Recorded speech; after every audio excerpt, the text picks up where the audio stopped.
What can you learn from over 33,000 workplace listeners?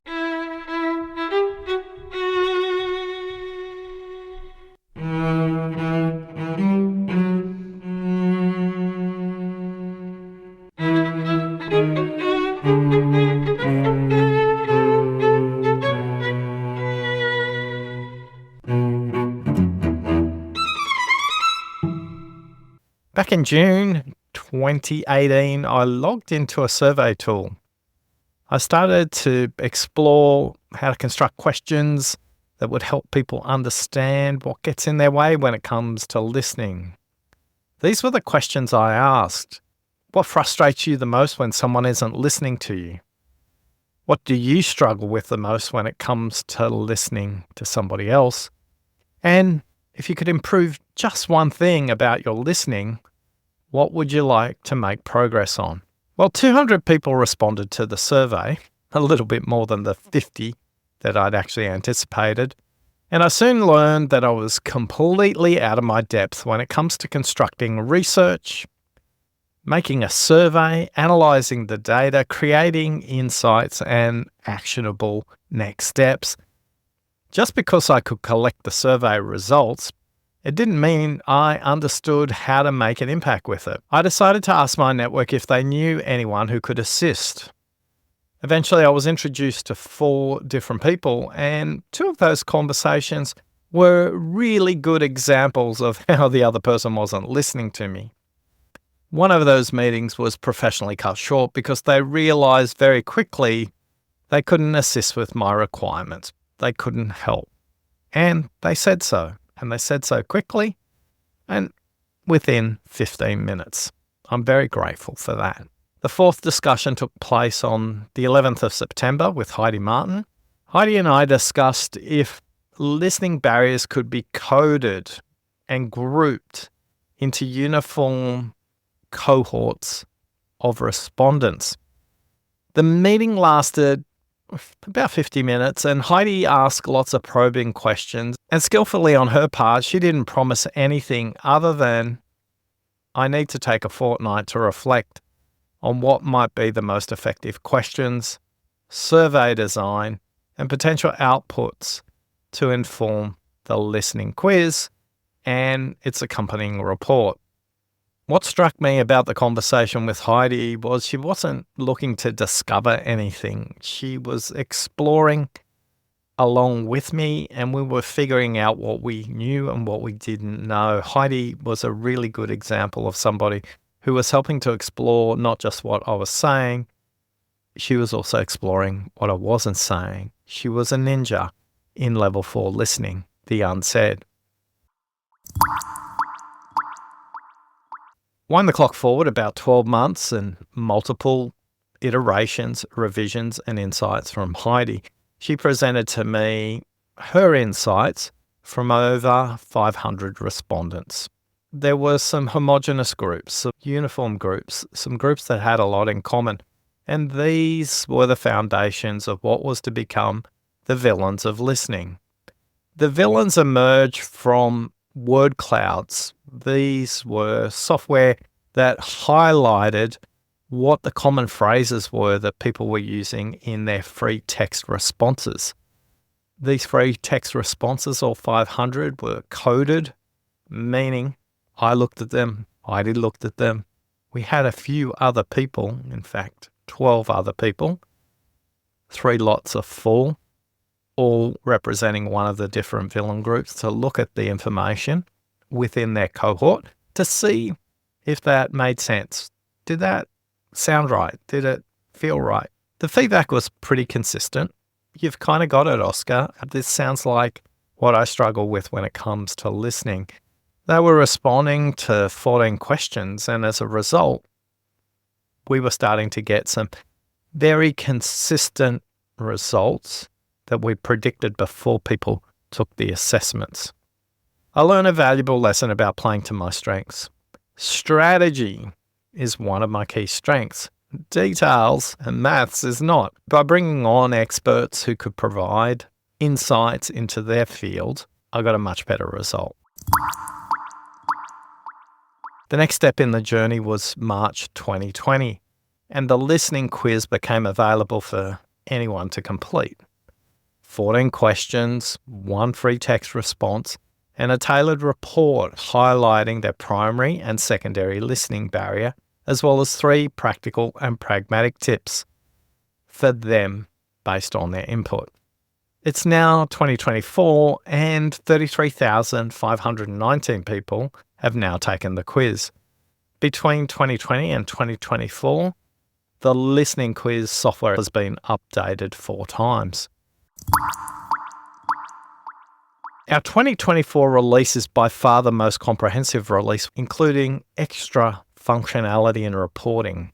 The first one is you're able to aggregate reports based on groups of 10 or more respondents. If you're part of an organisation, you may be in training, learning and development, organisational development, leadership.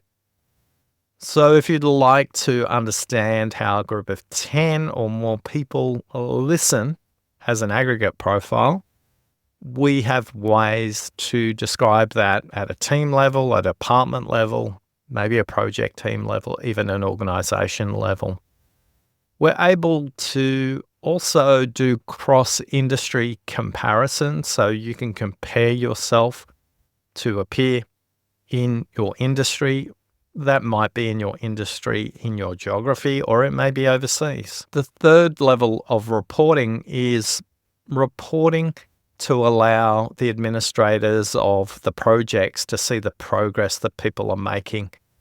Once they've been invited to complete the quiz, we'll be able to tell you then how many people you've invited, how many people have commenced the quiz, and how many people have completed the quiz.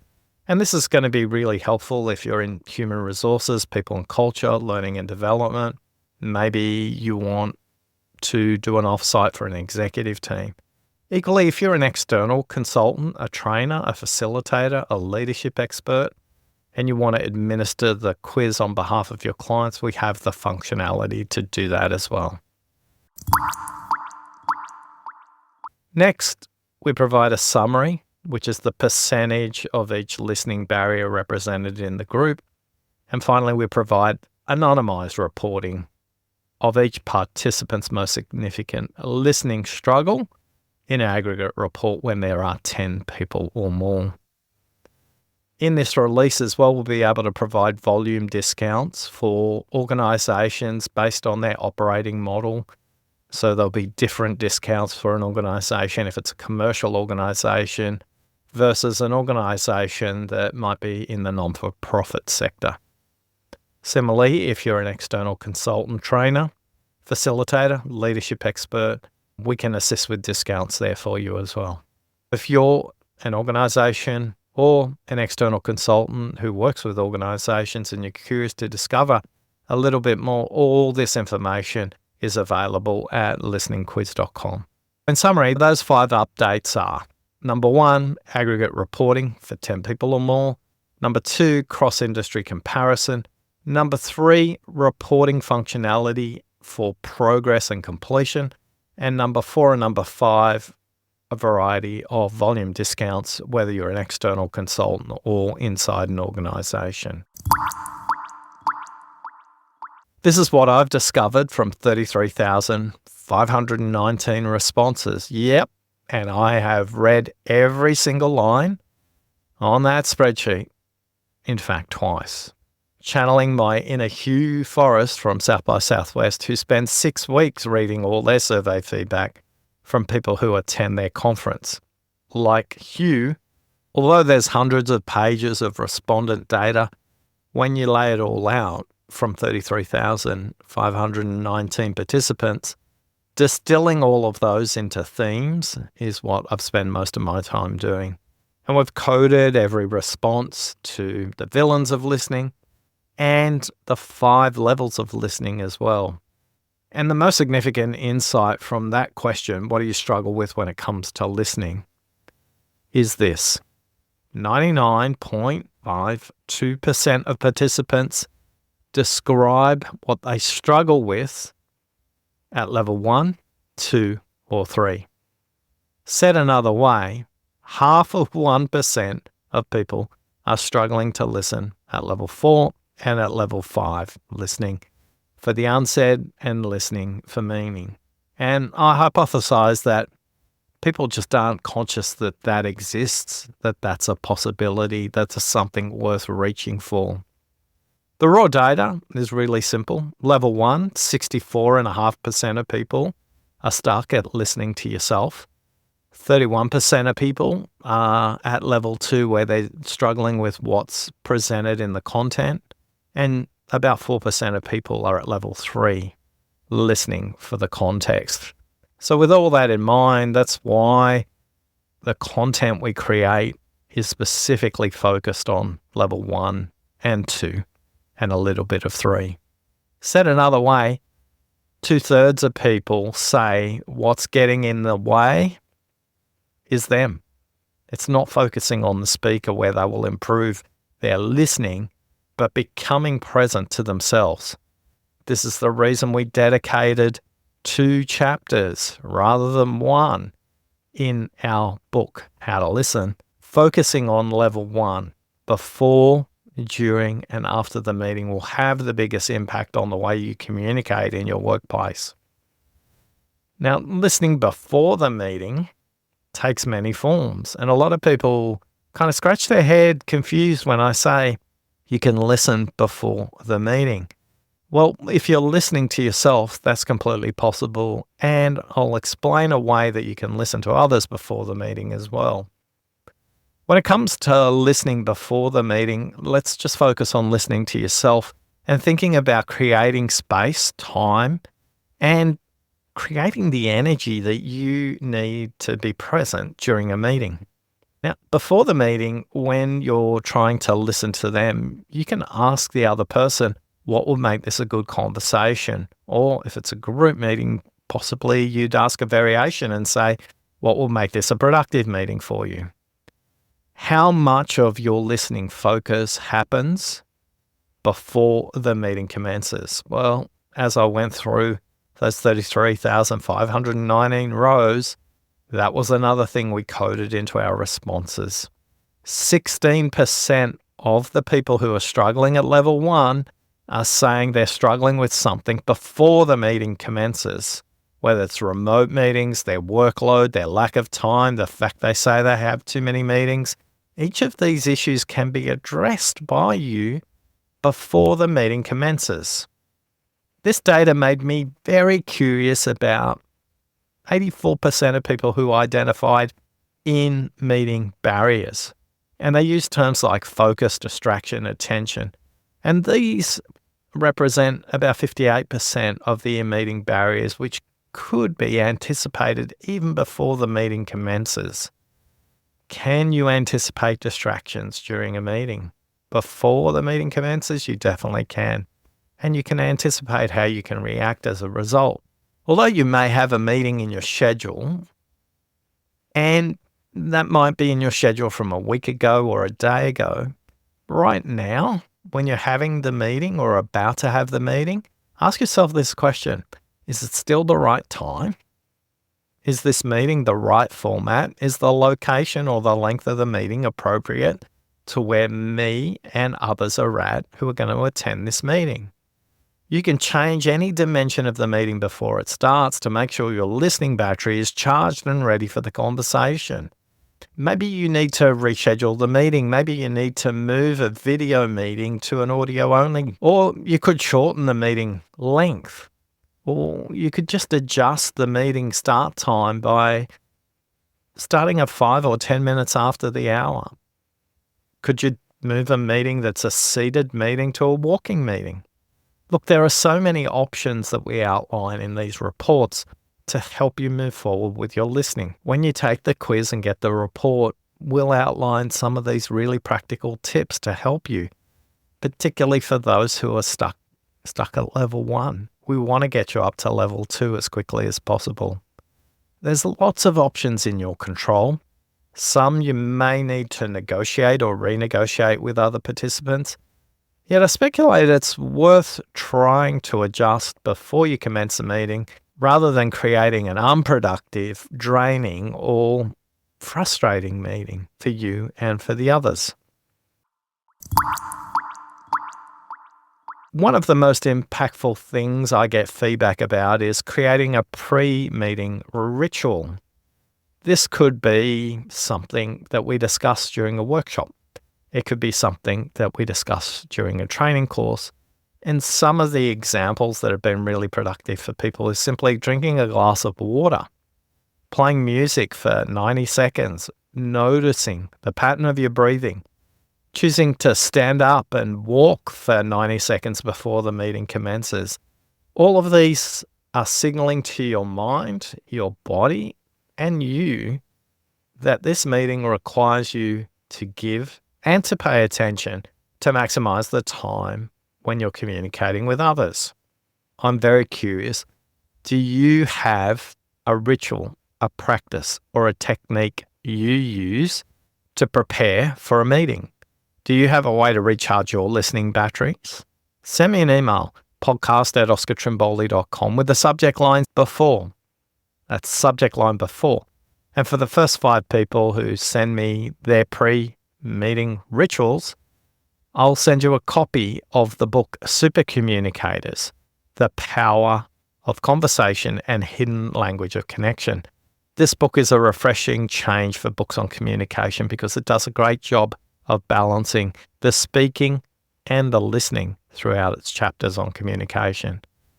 I especially like the difference Charles, the author, calls out between switching questions and supporting questions when it comes to building rapport in first-time meetings. It's definitely a book I recommend.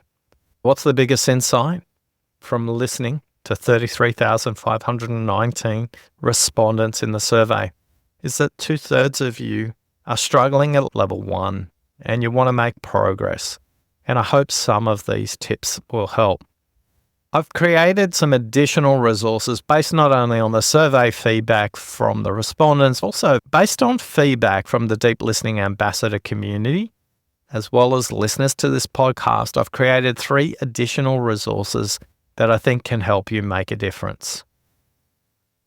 The first is I've set up a where to begin. I got a lot of feedback about, Oscar, with over 120 episodes of the podcast, I'm not sure where to start. We've broken them up into 3. Where to start, the episodes of the podcast by the 5 levels of listening, and broken up by competency. 30 different competencies based on the Korn Ferry leadership model. Let's start at the beginning with where to start. If you visit oscartrimboli.com/start, we've curated all the episodes and 15 other resources that are going to help you to improve the way you listen the fastest. So these 15 resources on the start page include the How to Listen book, 2 guides, a visual and video conferencing guide, 2 courses, the Fundamentals and the Manager's Masterclass, 10 podcast episodes outlining the 5 levels of listening, the 4 barriers of listening, and an overview of the research and methodology we're talking about. Finally, this resource, listeningquiz.com, is the final resource we recommend about where to start. I'm very confident that these resources are now sequenced in a way that will make the biggest and fastest impact for the way you communicate at work. So if you want to start now, visit oscartrimboli.com/start. Once you've completed everything on the start page, you can move to how the episodes are organized, and they're organized by the 5 levels of listening. So if you visit oscartrimboli.com/levels, you can find each of the episodes have been marked with 1 or more of the 5 levels of listening. In our final update, we introduce a competencies framework where we overlay the 120 podcast episodes over the Korn Ferry leadership competency model. And we've mapped each episode of the podcast to 1 or more of the competency frameworks based at oscartrimboli.com/competencies. And don't worry, you don't have to write them down. If you scroll through your podcast app, you'll see them in the links in the show notes. And that's oscartrimboli.com/competency. When I spoke to leadership consultants, trainers, coaches, facilitators, or organizational leaders, whether they're people and culture leaders, executive leaders, whether they're learning and development consultants or in-house trainers, they wanted to match it to something that was fairly well known in the market. And the common feedback was the Korn Ferry leadership architecture competency framework. These competencies range from ensure accountability, communicates effectively, drive results, creates effective teams, all the way to tech savvy and 25 others in total. The Korn Ferry Leadership Architecture Competency Framework is the most robust and globally orientated model. Many of the clients I work with, more importantly, many of the clients that leadership consultants that I spoke to work with, have clients who use this framework. They use this framework to build their professional development plan. They use the framework if they're figuring out if they should move roles or seeking a promotion internally within an organization, or being assessed to be ready for the most senior roles in their organizations. Or even if you want to change organizations, typical recruitment process may require you to go through an assessment center at an executive level, and the Korn Ferry architecture is sitting behind that. I wanted to share 3 really simple examples of that so you can navigate the competencies against the podcast episodes we've created. The 3 I've selected: communicates effectively, manages complexity, and tech savvy. Now, for each of these, I'm going to start with the full Korn Ferry description, and then we'll overlay some of the podcast episodes so you can join the dots. When we think about communicates effectively, Korn Ferry describes communicates effectively as developing and delivering multi-mode communications that convey a clear understanding of the unique needs of different audiences. The questions they pose is the communication you're using a variety of one-to-one, small, large group, as well as diverse delivery styles? Do you listen attentively? Do you adjust to fit the audience? Do you provide timely and helpful information to others across your own organization? And do you encourage the open expression of ideas and opinions from others? So as you can see, it's a very extensive and thorough evaluation of what does communicate effectively mean. Some of the episodes that are mapped to effective communication, episode 89 with Danish, who explains the what and the how of effective speaking in the workplace, where he discusses speaking speed, the use of pause, the use of emotion, and executive presence. As well as episode 92, where retired Sergeant Kevin Briggs from San Francisco explains how he helped to listen to people when they were planning to jump off the Golden Gate Bridge. Let's look at managing complexity. Korn Ferry says, making sense of complex, high quantity, and sometimes contradictory information to effectively solve problems. They wonder, do you ask the right questions to accurately analyze the situation? Do you collect the right kind of data from multiple and diverse sources to solve the problem? Do you look at the root cause on difficult problems rather than just the symptoms? Are you clear on evaluating risks and benefits of multiple solutions? In episode 46, a chief programming officer of South by Southwest, Hugh Forrest, epitomizes not just managing complexity, he explains how to lead through and towards complexity. He's dealing with content that hasn't become mainstream. He's looking at content for the next decade. Look, Hugh does a great job of balancing the present and the future. Presenters, audiences, the Austin community where the event is based, the multiple stakeholders, and the global audience. Here's some numbers he needs to juggle. 74,000 attendees from over 100 countries, 3,000 media and press, 3,000 speakers at the event, over 1,500 conference sessions. And just one example of the economic impact that Hue and South by Southwest has made in Austin is during the last event, they booked 52,000 hotel nights in 68 hotels. That is managing complexity. In the planning process, kicking off for the next year, there's so many stakeholders that you need to think about. There's the audience, there's speakers, there's sponsors, there's staff, there's the Austin community, there's the broader community across the United States, and South by Southwest has a global impact. Talk us through how you prepare and what some of the techniques you use to listen to the audience for the current year, for example. We spend what I'd like to say is an inordinate amount of time reading through user feedback from the previous year. There are many good reasons for doing that. You learn about the event from a completely different perspective than you had as an organizer. There are often things that you learn that were great that you had no knowledge of. There are often things that you learn that didn't go so well that you had no knowledge of. And just reading this feedback gives you a much better perspective and much fuller perspective and much more nuanced perspective of what was good and what needs improvement. I'll also say that process of reading feedback, of digesting feedback, of trying to understand feedback, of listening to what your users and what your community is saying can be mentally, emotionally, spiritually exhausting.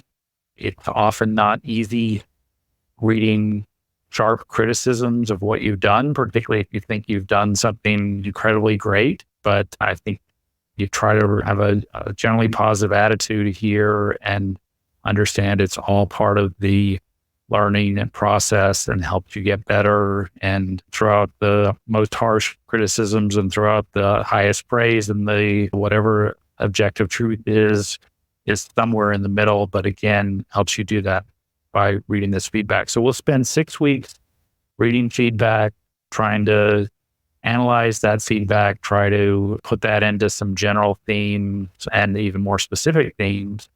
And then by about late May, early June, we're beginning to plan for the next year. And one of the big pieces in terms of planning for the next year is this South by Southwest panel picker interface that we've been using for approximately a decade.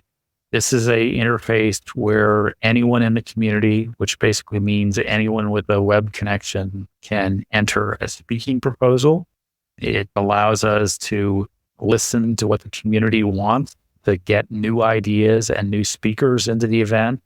We'll get somewhere in the neighborhood of 5,000 total ideas, speaking proposals for South by Southwest, of which probably about 1,000 of those will be accepted to the event. The other 4,000 are also, again, very, very useful in terms of trying to discern what our community wants to hear, what our community wants to learn about. That in our community is much more focused on learning the latest technologies or the newest ideas about blockchain. But again, this panel picker system is ultimately a way for us to communicate with our audience, for us to learn from our audience, for us to listen to our audience. And I think it's one of the many things that has helped us continue to improve as an event.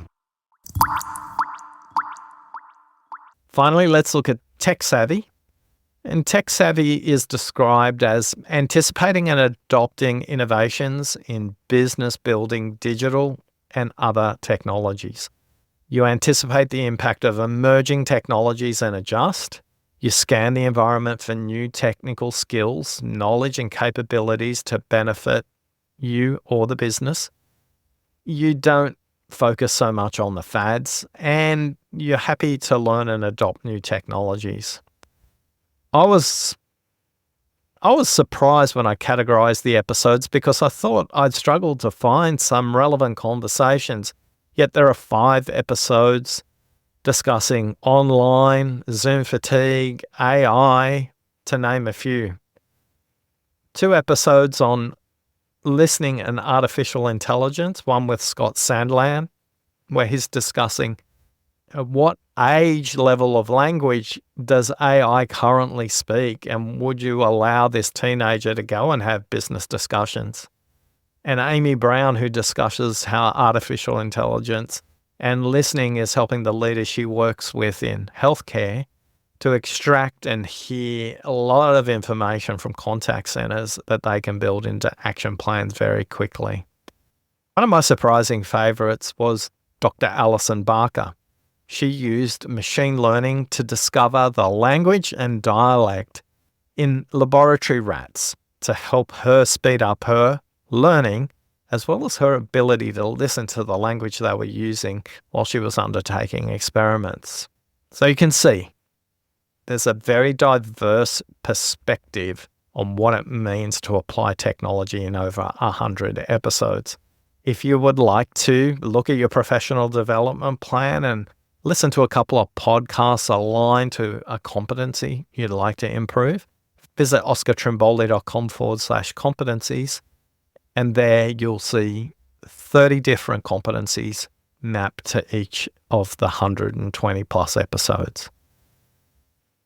Now, whether you wanted to use a guided start, listening at the levels, or explore by competency, I'm certain that I'm bringing to you the most comprehensive workplace listening resources in the world.